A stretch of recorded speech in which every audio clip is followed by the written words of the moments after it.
Well, we welcome you, and you're a vital part of our service this morning. And so, without further ado, we just want to announce and just begin with the heart of Christmas.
'Twas the week before Christmas, and all around the house, Miss Gladys was fussing and ironing her blouse.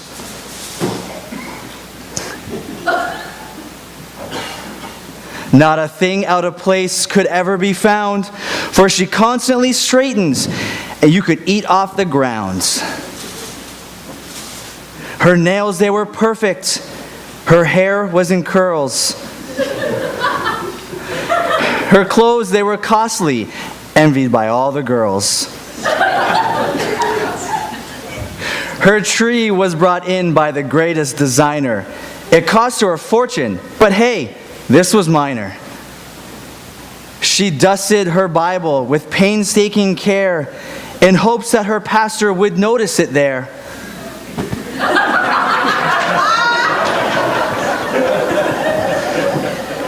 With her nativity up and her presents all wrapped, Gladys was ready for a long winter's nap. When what to her wondering eyes did appear but a note at the door saying a guest would be here. The note was embossed with gold letters impressive. It was scented with lavender, which she thought was excessive. Now when Gladys turned over the note, most mysterious, she could scarce take it in, or was she delirious? A prophet, a priest, a king all in one? The visitor was coming, and Gladys was quite undone. What a disgrace to be caught in her onesie, as she fled to the bedroom all in a frenzy.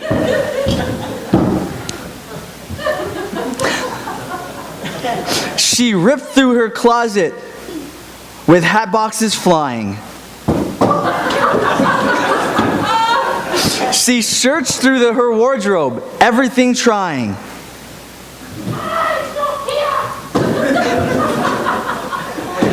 At last she emerged in color so gracious.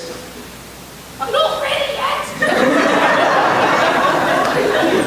yet. Sorry, Miss Gladys. Take your time, we have all day. It's not working.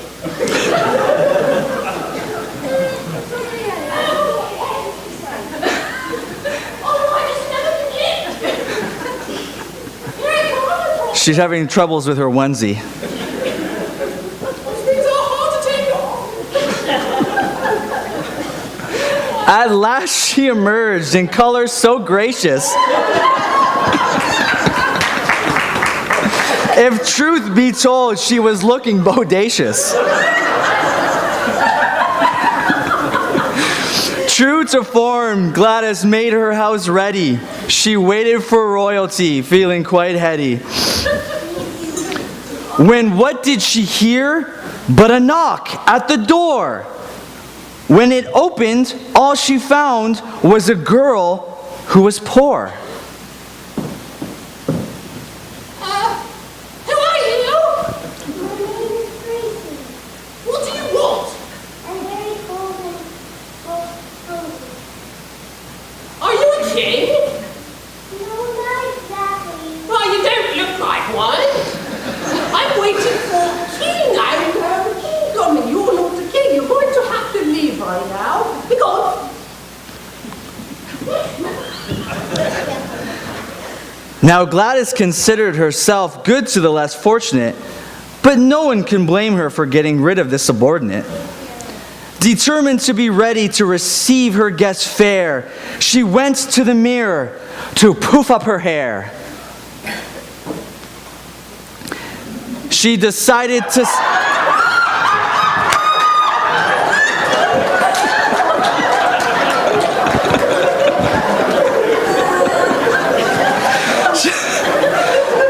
She decided to sing as she laid out the table. She was sure to impress with her cooking skills able. At last came the knock, and Gladys felt all a twitter. It was very last minute, so she threw on some glitter.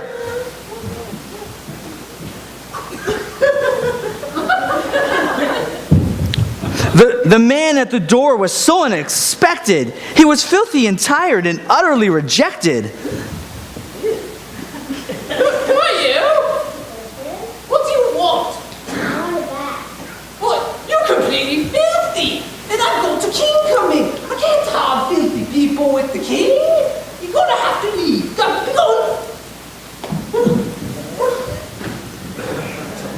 how could this be that tonight of all nights, these beggars would show up and threaten my delights? Gladys grabbed the air spray as she was beyond admitting. She was glad to get rid of the smell he'd been emitting. Unnerved just a bit, Gladys poured out some tea. She said, I must relax if I'm to meet royalty. When only a moment or two had elapsed, Miss Gladys heard the door, and then she collapsed.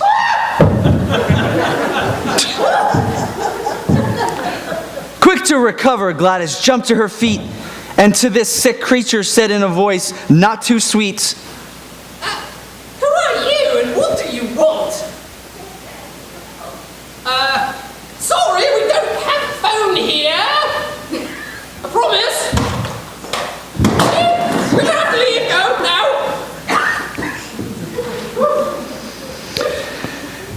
The events of this evening seemed so completely absurd that Miss Gladys, well, she nearly had a bird. It would be impossible to welcome this king or a duke unless she could get rid of this pile of puke.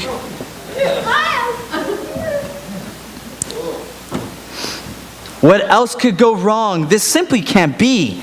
Don't they know who I am? His Majesty chose me. A knock at the door gave Gladys a fright. She swung open the door, half expecting this sight. I didn't hear a knock. Try that again, please. A knock at the door gave Gladys a fright. There it is. There stood a man with a disheveled appearance, an ex-convict, just perfect. What does he want? Royalty clearance? Excuse me, who are you? What do you want? Are you a king? You don't look like one. Oi! What is going on? Get out of here! I got no money for you today. Go! Be gone!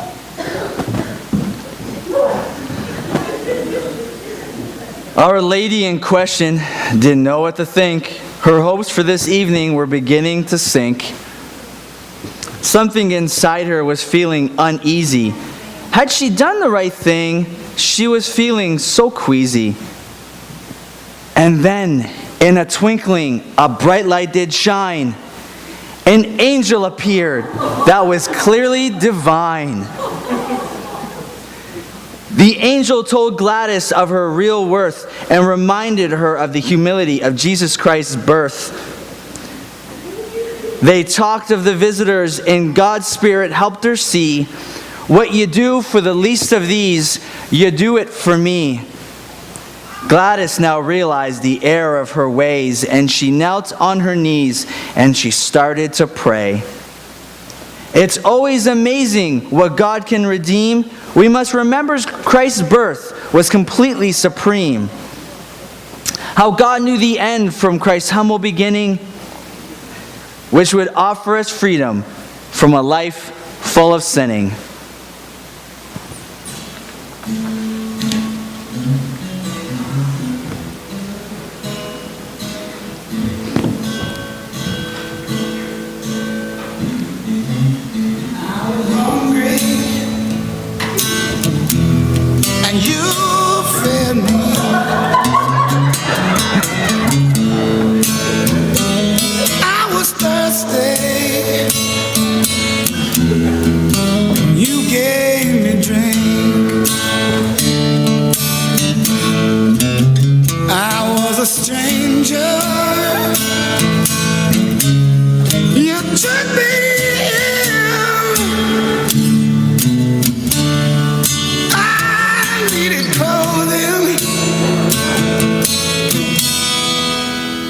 You covered me. I was sick. You gave me care. I was in prison. You came to me there. You ask, where was this? How could this be? What you did for the least, you did for me. What you did for the least, what you did for the least.